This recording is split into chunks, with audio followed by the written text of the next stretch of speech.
Allez, on y va. Combien de temps le cours? Jusqu'à 11h précise. C'est déjà un quart d'heure. Ouais. C'est concentré là. Ah, on avance doucement, doucement. Hein. Non, mais si c'est un quart d'heure, je C'est un quart d'heure. plus. Un quart d'heure. 17 minutes des fois. Non, mais on a le cours après. Ouais, de toute façon, il y a un cours. Ouais, je me fais virer après, c'est une folie. Hein. Allez, on y va. Donc, on avait... Bonne journée, madame. Il faudrait mettre une sonnerie ici, comme elle est. Cours de maths. Voilà, vous êtes obligé d'interrompre la Cours de phrase. maths. Page Chet, tout en haut, vous descendez en bas. Mince, on va avoir besoin de faire notre photocopie. Mince. Ok. Alors, vous y êtes? On va reprendre de Velama. En fin de compte, c'est les 2, 4, 6, 8e ligne, à la fin. Page Chet, 8e ligne. Ça commence, la page elle commence par Hakadosh. C'est la 8e ligne avant la fin. La 8e avant la fin. À la fin de la ligne, c'est Velama. Ouais, Ok? Velama, Asarabeno Akadosh Kach. Alors on avait expliqué que la chose que le Rabbi Yehuda Hanassi avait fait d'extraordinaire, il avait écrit la Mishnah. Vous vous rappelez? Alors la Mishnah c'est quoi? C'était le premier Shulchan Aruch de l'histoire. Nous, le Shulchan Aruch qu'on utilise, c'est quoi? C'est le Shulchan Aruch qui a marqué, vous l'avez en français, le kit sur Shulchan Aruch, c'est le concentré de toutes les lois. La Gemara, comme on le verra plus tard, le but de la Gemara, c'est d'enseigner, de faire comprendre et d'expliquer les choses. Mais, alors, à l'époque, avant que Rabbi Yehuda Hanassi arrive, il y avait tellement d'avis différents, tellement de choses différentes, tellement de compréhensions différentes, tellement de divers courants de pensée. Donc au final, c'est difficile. Donc il a fait le premier Shulchan Aruch officiel de l'histoire. Et c'était quoi le Shulchan Aruch? C'est la Mishnah. La Mishnah, c'est le concentré, la synthèse de toute la Torah orale. De la Torah orale. Ça, c'est la Mishnah. Ok? Excusez-moi, pourquoi synthèse? C'est pas simplement la Torah orale?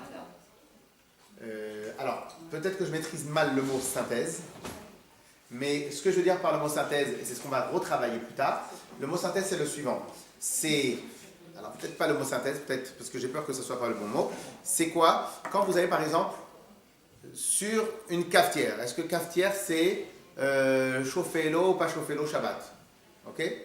Vous avez l'école Intel qui dit oui, non, avec ses explications.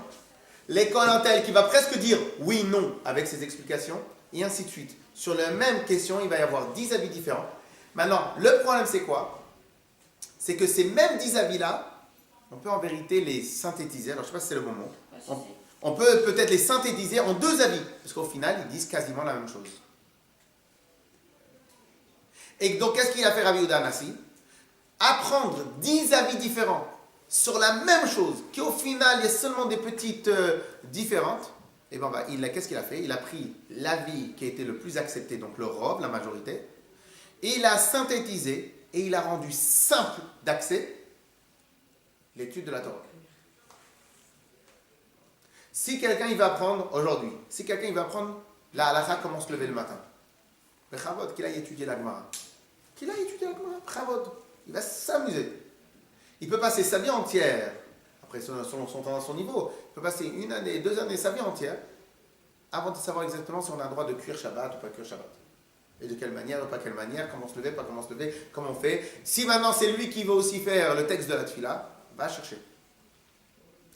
Donc qu'est-ce qui se passe? Lorsque l'information elle est énorme, on ne peut pas y arriver tous à apprendre et à filtrer exactement ce qu'on a besoin. Dans ce cas-là, l'information était énorme parce qu'il y avait beaucoup d'écoles, beaucoup d'études.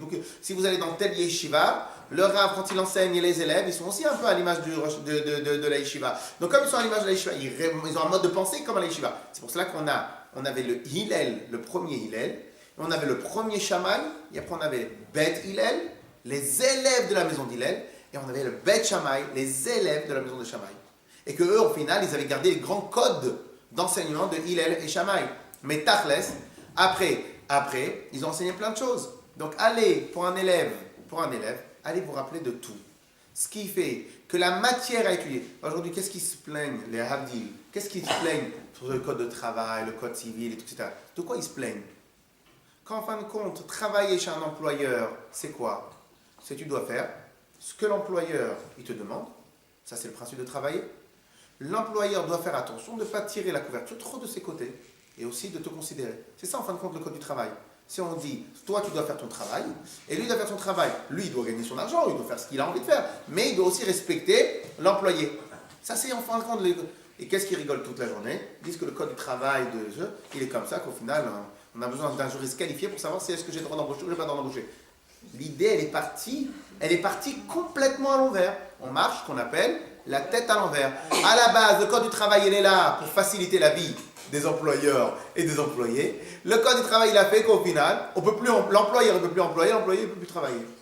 Pourquoi? Parce qu'au final, quand l'information, alors bien évidemment, Dieu préserve, ça n'a rien à voir avec la Torah, mais lorsqu'au final, on veut que l'élève, il se rappelle de tout ce qui est marqué dans la Torah, alors que ce qui est marqué dans la Torah, eh ben, il faut un filtre extraordinaire pour arriver à comprendre, eh ben, au final, on ne va pas y arriver.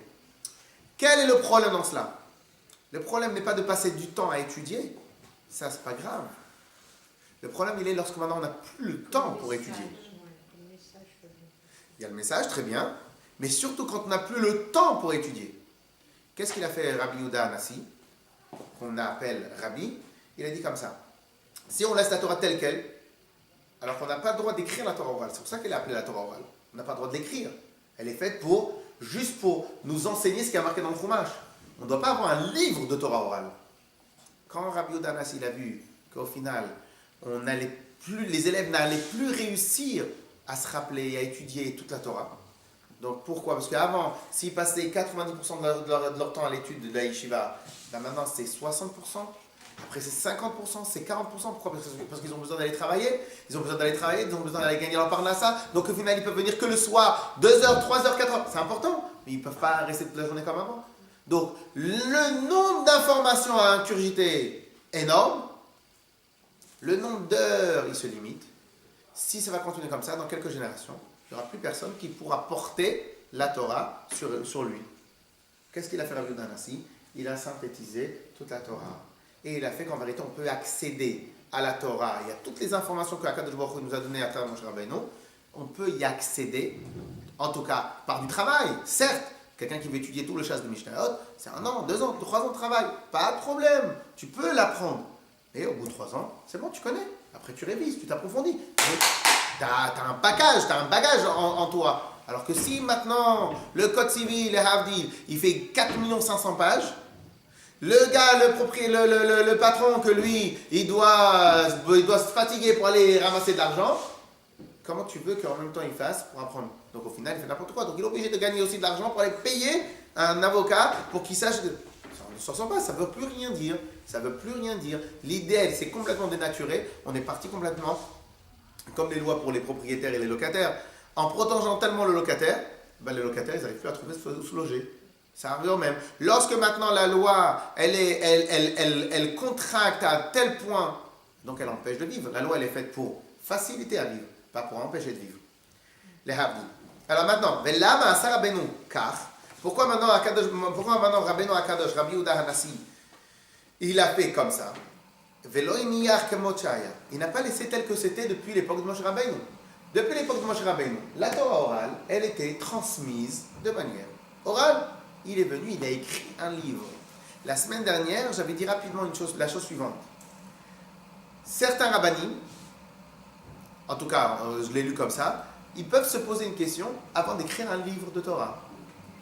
Pourquoi ils doivent se poser la question avant d'écrire un livre de Torah? Comment? Parce qu'à la base, la Torah orale, on n'a pas le droit d'écrire. Dans quel cas tu as le droit d'écrire la Torah orale? Seulement si tu penses qu'elle va servir à quelque chose et qu'elle va aider. Et si maintenant quelqu'un il écrit la Torah orale pour son propre plaisir, pour se faire valoir, c'est une belle carte de visite quand on veut après postuler un poste de Rosh Yeshiva, c'est une belle carte de visite. Et tu as dénaturé l'idée. L'idée, elle est que tu aides la diffusion de la Torah. L'idée, elle n'est pas que toi, tu en sors renforcé de cela. C'est pas ça l'idée. Ok? Au passage, c'est pour ça que Baba Saleh, il avait écrit, on n'a pas de livre de Chidushim de Baba Saleh. Pourtant, il étudie la Torah toute la journée, c'est un tzaddik, donc c'est évident qu'il avait de quoi transmettre. C'est quoi l'idée? Lui-même, il a raconté. Il a raconté d'une manière particulière. Il avait déjà écrit une première fois tous ces chidushim de Torah, à quoi il avait pensé, etc., etc. Et les chidushim de Torah, tout ce qu'il avait écrit, ont disparu. Lui, qui est un tzaddik, qu'est-ce qu'il s'est dit? Ah, peut-être en fin de compte, si ça a disparu, peut-être qu'au final, c'est pas ce que Akadosh Baruch Hu veut, ou peut-être qu'en fin de compte, il y avait un peu trop de gava, entre guillemets, si on peut parler comme ça, que j'y avais investi dans cette écriture. Il a décidé de ne plus diffuser. Pourquoi? Parce que si maintenant le but, il n'est pas pour que la Torah progresse, mais il est juste pour se réconforter à soi-même, donc automatiquement on a un problème. Donc au final, qu'est-ce qui se passe? Donc c'est-à-dire écrire la Torah orale est une question qui est écrite dans les responsables des Ravanim. Est-ce qu'on a le droit d'écrire la Torah orale ou pas? Donc Rabbi Yehuda Hanassi, il se l'est permise. Pas seulement qu'il se l'est permis, il a été le premier à transgresser ce dogme. Ok? Comment il fait? Au final, lui, il a pris sur lui. Il a pris quoi sur lui? Il a fait si maintenant on ne le fait pas, eh bien peut-être que dans quelques générations, il n'y aura plus de Torah Bichlal. Il n'y aura plus de Torah Bichlal. Parce qu'on avait expliqué qu'à Et la Sot Lachem, Eferu Torah Techa. Quand il y a un moment tout particulier, ben, il y a des fois où il faut prendre sur soi. Et dans ce cas-là, Velama, Asa Rabbeinu Akadosh Kach, Velo Niach Davar Kemochaya. Pourquoi maintenant il a fait comme ça, Tachles? Les filles, Shera, Shetalmidim Itma'atin, Veolchim, puisqu'il a vu que les élèves commencent à partir et ils ne sont plus autant nombreux qu'il y avait avant. Ve'atzarot mitchadshot uvaot. Et les soucis vont s'amplifiant. Les élèves diminuent, les soucis s'amplifient. Umalchut romi poshetet ba'olam umitgaberet. Et toute l'époque, la fin de l'époque de Rabbi Noach Kadosh, de Rabbi Yehuda Hanassi, et toute l'époque de la Gemara, elle s'est faite sous la domination romaine. C'est pour ça qu'il y a énormément d'histoires qui sont liées avec les Romains dans la Gemara. Et donc, lorsqu'on a vu qu'en fin de compte, l'Empire romain, il commence à s'élever, et au final, le monde devient difficile, et on a moins de temps, les élèves sont moins à l'intérieur des yeshivot, la communication se fait de moins en moins difficile, et de plus en plus difficile, etc. Et les bénis Israël commencent à moins être sous la main. Comme on avait donné l'exemple la dernière fois, que lorsque vous demandez aux Marocains comment c'était la vie au Maroc, alors je ne sais pas si c'était comme ça dans toutes les villes, mais il y avait des ghettos. Alors c'était quoi ces ghettos-là? Ce n'est pas des ghettos dans le sens Dieu préserve ghetto, mais dans le sens qu'en fin de compte, toute la vie juive de l'endroit était concentrée dans des quartiers. Des fois les quartiers, il pouvait y avoir autant de juifs qu'il y a presque dans toute la France, ou dans des grands quartiers de France. Pourquoi? Parce qu'au final, c'était une ville à l'intérieur d'une ville. Le Rav, ou le Beddin de la ville. C'est pour ça que jusqu'à aujourd'hui, au Maroc, vous avez le Beddin a presque la force de loi comme le tribunal marocain civil. Donc, là, tellement les Juifs, ils étaient concentrés dans un même endroit, il y avait une vraie structure hiérarchique de Torah et de mitzvot, il y avait le Rav de la ville, le Beddin, il avait une vraie force de loi, le Beddin. Si maintenant quelqu'un ne voulait pas écouter le Beddin, il y avait des sanctions comme à l'époque de la... Mais lorsque maintenant, après les Marocains, ils sont partis du Maroc. Un, il est parti dans cette ville, l'autre est parti dans cette ville, ben, automatiquement. Même si le Rav va être extrêmement respecté, ben, c'est un peu compliqué de dire qu'il va avoir une emprise sur tout le monde. Pourquoi? Non pas parce que les gens ne veulent pas l'écouter, l'information elle se fait difficile, l'endroit, le temps change, etc. etc. Donc qu'est-ce qui s'est passé?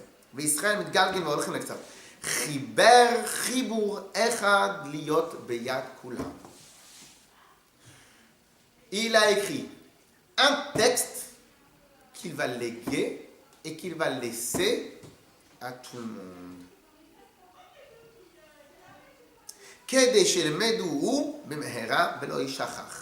Afin qu'ils vont l'étudier rapidement et que la Torah ne va pas être oubliée. Qu'est-ce qu'il a fait? Veyashav kol yamav hu veddino. Et il s'est installé, il s'est assis, lui son beddin toute leur vie. Velimdo a Mishnah berabim, ils ont enseigné la Torah, la Mishnah devant tout le monde. Et donc, comme je vous avais déjà dit cette métaphore-là, jusqu'à Rabbi Yehuda Hanassi, Combien y avait-il de livres dans une yeshiva? Un seul livre. Voire même pas. Parce qu'à la yeshiva, on n'est pas obligé d'avoir des livres. Parce qu'on n'étudie pas avec le Sefer Torah ouvert. Donc on parlait, on racontait, on parlait. Puisque au final, à la base, comme il y a marqué dans Pirkei Avot, Ben Chamesh le Mikra. Avant le Seder, il était qu'à 5 ans. Tu connaissais tout le Chumash par cœur. Ok? Donc au final, qu'est-ce que tu fais le reste de ta vie quand tu es à la yeshiva? Ben, tu répètes. Donc du Pasuk Aleph, on a appris ça. De ce Pasuk là, on a appris ça. Et tu répètes, et tu répètes, et tu répètes, et tu répètes. Jusqu'à qu'au final, tous les préceptes des 613 commandements, ils sont clairs dans ta tête. Donc à la base, dans une yeshiva, avant Rabbi Yehuda Anassi, avant Rabbi Noah Kadosh, dans une yeshiva, tu avais quoi? Tu avais un Sefer Torah. Pourquoi pas quand on doit dire lundi et jeudi? Pourquoi pas? Mais sinon, il y avait celui-là, ou 0 livre. Toute la journée, les gens, c'était des livres ambulants. Les gens, ils étudiaient la Torah, ils connaissaient toutes les 113 autres, c'est comme ça qu'ils recevaient. Vient Rabbi Yehuda Anassi, il voit que c'est devenu trop compliqué. C'est devenu trop compliqué. 73 000 trucs, des choses, des normes, etc., etc. Des marloquettes à n'en plus finir. Non pas parce que c'est négatif, les marloquettes. Marloquettes, c'est la discussion entre les rabbinés, c'est extraordinaire, c'est très bien. Mais au final, lorsque l'élève, il veut se rappeler, il veut rentrer chez lui avec quelque chose de concret dans la main, il va passer son temps à se rappeler de qui a dit quoi, et il va passer encore 10 ans à se rappeler comment on appelle ça, de ce qu'il doit faire ou ce qu'il ne doit pas faire. Qu'est-ce qu'il a fait Rabbi Yehuda Anassi? Il a dit non, on ne peut pas. Contraction, tzimtzum. Vous vous rappelez? Il a fait un tzimtzum. C'est quoi le tzimtzum? Il a repris tous les textes, tous les enseignements, il les a tous filtrés. Si celui-là qui se trouve à Pompéditas, ce Rav-là qui se trouve à Tzfat, et celui de Rav-là qui se trouve à Be'er-Sheva, au final, les deux ils rejoignent la même idée, paf, je les mets dans une règle.